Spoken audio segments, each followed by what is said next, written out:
Dua tuh, tulisan dua tuh artinya apa tuh? Dua orang aja. Nak memilih. Dua aja. Ini model pendataan yang dilakukan oleh salah satu paslon yang ujungnya adalah biasa modus politik uang.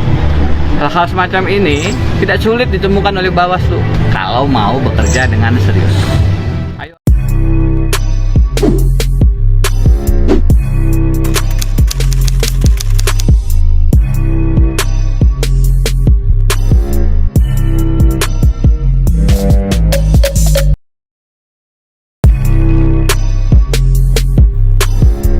Assalamualaikum warahmatullahi wabarakatuh.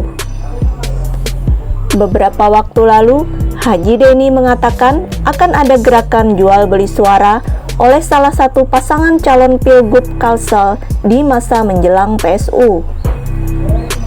Gerakan tersebut berupa pembagian uang kepada calon pemilih dalam 3 tahap. Sebagai tahap awal, rumah-rumah calon pemilih akan ditandai dengan pemasangan stiker. Sudah direncanakan akan ada pembagian uang kepada pemilih 3 tahap. Misalnya 100.000 diberikan pada saat rumah-rumah pian ditempeli stiker. Kemudian tahap kedua 150.000. Kemudian tahap ketiga 250.000. 500.000 total disediakan untuk memenangkan, untuk membeli suara pemilih.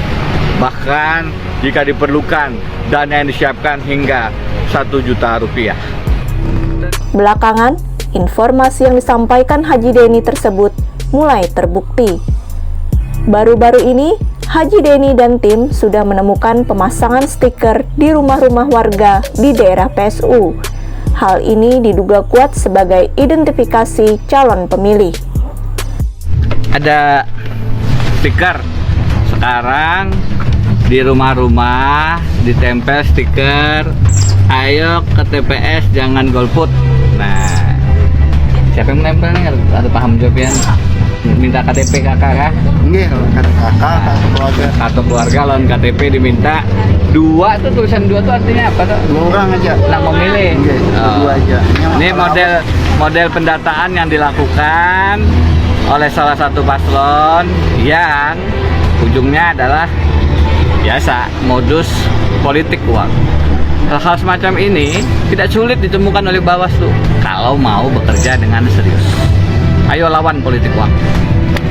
Terima kasih. Ya, ini rumah kesekian yang ditempeli stiker. Di sini tulisan angkanya 5.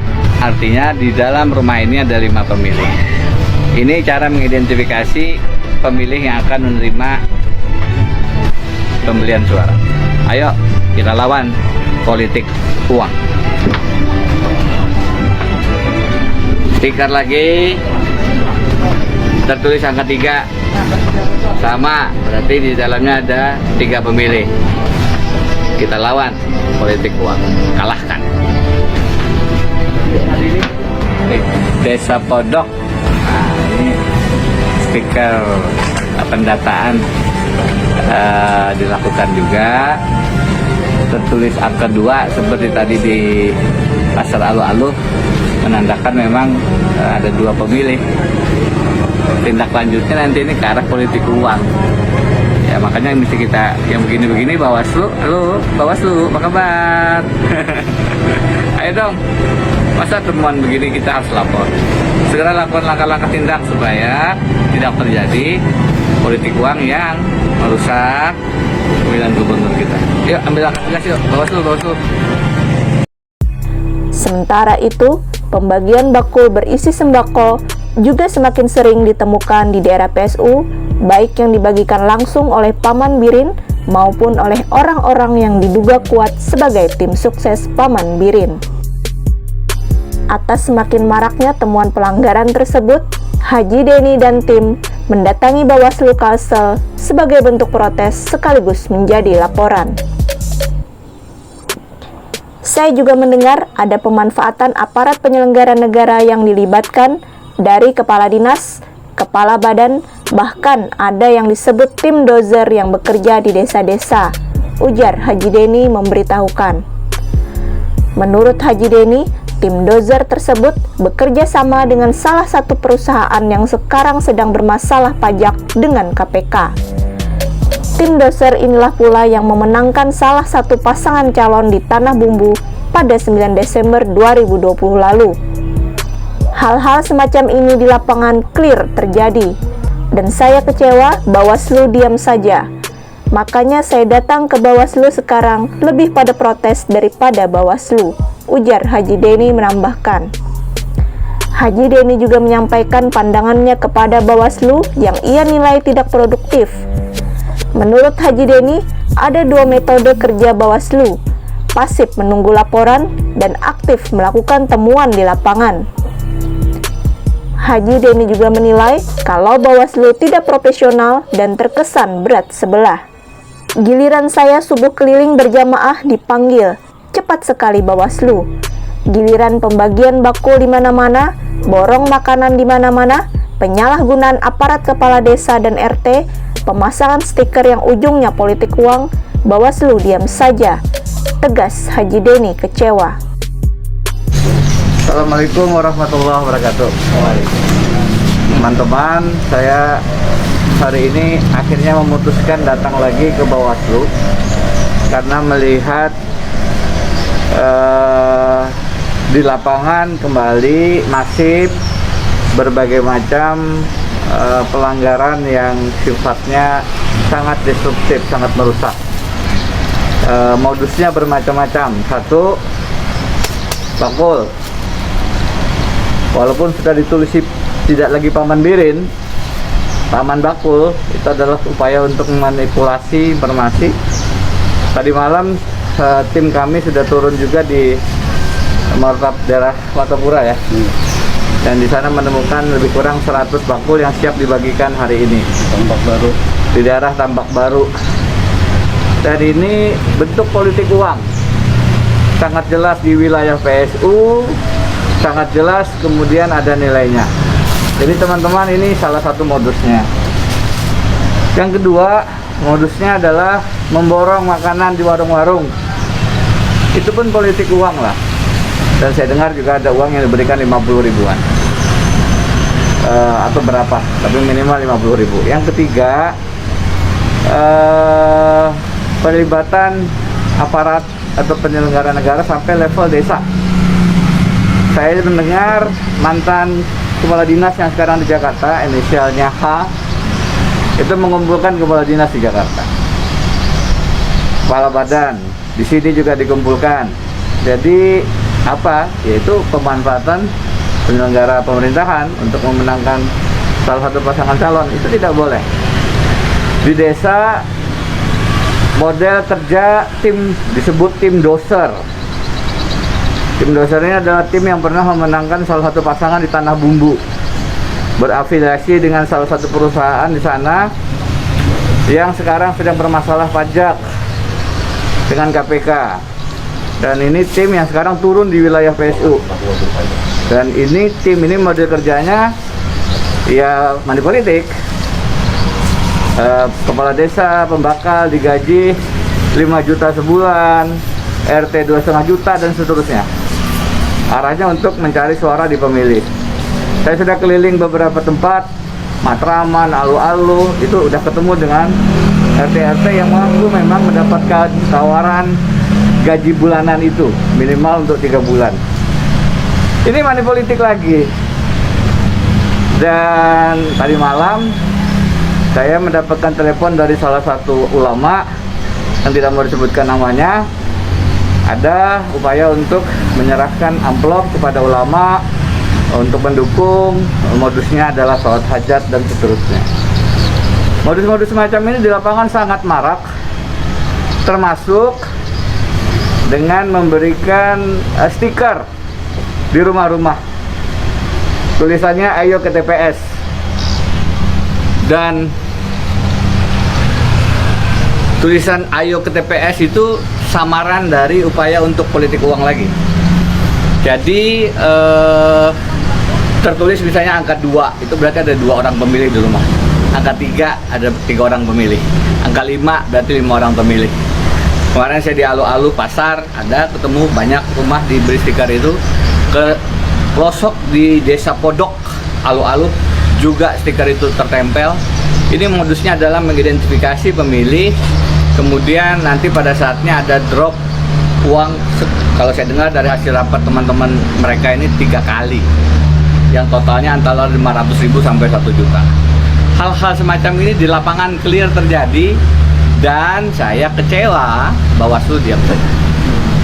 Makanya saya datang ke Bawaslu sekarang lebih pada protes daripada Bawaslu. Nggak ada laporan. Laporan itu di lapangan jelas sekali terlihat, bakul ada di mana-mana, masih nunggu laporan juga. Ada 2 metode kerja Bawaslu, pasif menunggu laporan, aktif melakukan temuan lapangan. Nggak sulit untuk menemukan bakul, tidak sulit untuk melihat paman memborong belanjaan, tidak sulit untuk menemukan stiker di rumah-rumah, dan itu semua bisa dilakukan kalau Bawaslu memang ingin bekerja dengan profesional, independen, dan netral di Pilgub sekarang. Saya melakukan protes keras karena ini dibiarkan, ini didiamkan.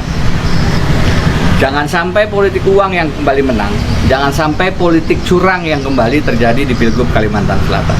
Itu pesan saya hari ini di kantor Bawaslu, dan itu yang saya minta segera diperbaiki oleh rekan-rekan Bawaslu. Ini bentuk laporan ini, dan laporan itu tidak harus tertulis lah. Saya males laporan tertulis. Kalau ujungnya nanti tidak ada memenuhi unsur syarat bukti, males saya. Terus terang. Jadi saya kecewa, giliran saya subuh keliling berjamaah dipanggil. Cepat sekali Bawaslu. Giliran seperti ini, bakul di mana-mana, borong makanan di mana-mana, penyalahgunaan aparat kepala desa, RT, dan lain-lain, termasuk penempelan stiker yang menandai pemilih ujungnya politik uang, Bawaslu diam saja. Bawaslu ini sebenarnya memihak salah satu paslon itu bagaimana?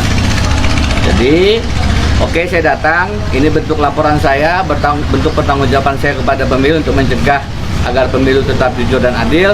Kalaupun nanti ada laporan dari yang lain, dari saya udah cukuplah lapor-lapor Bawaslu.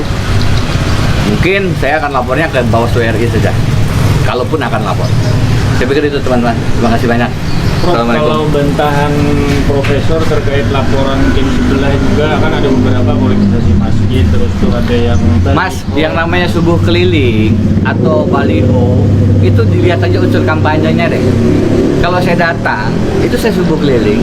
Saya kalaupun menyapa warga, kalaupun diberi kesempatan bicara, saya memberitahu soal PSU. Kalaupun bicara tentang pemilih, saya bilang begini, pilihan terserah pian-pian. Hendak milih nomor 1 silahkan, hendak pilih nomor 2 silahkan. Di mana kampanyenya? Jadi umpat aja lah kalau masalah subuh keliling. Kalau masalah baliho, paman masang juga sudah sekarang. Dan tidak ada unsur kampanye di sana. Sudahlah. Yang penting itu masalah money politik ini. Katanya saya berfoto salam 2 jari. Itu yang berdiri sebelah kiri Sekretaris Camat Banjarmasin Selatan, yang sebelah kanannya Bendahara Banjarmasin Selatan. Ada SK relawannya. Itu relawan ulun, salam 2 jari Pak. Ya, salam 2 jari dengan relawan. Dengan relawan yang ada SK-nya ini. Jadi bukan mengajak pemilih kemudian berkampanye, orang sudah jelas pemilih ulun. Kampanye itu kan orang belum memilih kita tarik. Ini relawan gitu loh. Ya, coba dilihat fotonya. Bahkan warga tuh di belakang nggak ikut foto. Jadi sudahlah, yang begitu-begitu tuh cepat banget Bawaslu. Tetapi giliran yang lebih esensial, lebih curang, lebih politik uang, kok diam aja. Prof, terkait pemanggilan ke Bawaslu yang katanya Ngapain datang? Kalau Bawaslunya bekerjanya semacam ini, yang datang biar yang lain lah, kuasa hukum saya. Saya datang kalau Bawaslunya sudah bekerja lebih profesional, lebih baik, lebih independen. Ya. Jadi ini bentuk protes terhadap Bawaslu. Bentuk protes. Bentuk protes. Pelaporan resminya nggak ada, Prof? Apanya? Pelaporan resmi suratnya, pelaporan nggak ada. Ini datang ini nggak perlu surat menyurat. Bentuk protes itu tidak hadir. Itu kan paman aja berapa kali kada hadir kok. Kenapa kita yang jadi masalah? Paman itu dipanggil Bawaslu, Bawaslu pusat malah manggil. Bawaslu pusat marah. Paman tuh kada mau hadir ya. Di Kiau kada mau pandir. Paman lah ulun di Kiau gara-gara sholat subuh berjamaah. Ayo, terima kasih. Bagaimana menurut pendapat kalian? Silahkan tulis di kolom komentar. Wassalamualaikum warahmatullahi wabarakatuh.